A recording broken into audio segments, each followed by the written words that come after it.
पाकिस्तान का national animal markhor दुनिया की सबसे बड़ी वाइल्ड गोट है, जिनके सिर्फ सींग ही 5 फीट तक लंबे होते हैं और हाइट 6 फीट तक होती है। अगर हाइट और सींग दोनों को मिलाकर मारखोर की हाइट देखी जाए तो 9 फीट से भी ज्यादा हाइट बनती है, जो दुनिया की सबसे बड़े बुल से भी ज्यादा है, और इनका वजन 110 केजी तक होता है।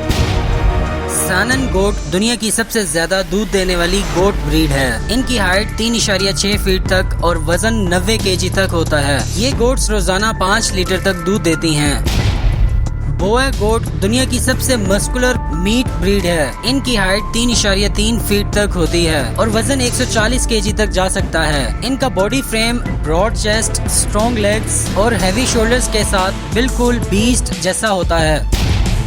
जामनापरी गोट की हाइट 3.2 फीट तक होती है। इनका वजन 120 केजी तक होता है। इनके लंबे कान और रोमन नाक इन्हें रॉयल लुक देते हैं। मिल्क और मीट दोनों के लिए ये टॉप ब्रीड है। जानिए और भी क्रेजी फैक्ट्स सिर्फ वाइल्ड फैक्ट्स उर्दू पर। अभी सब्सक्राइब करें।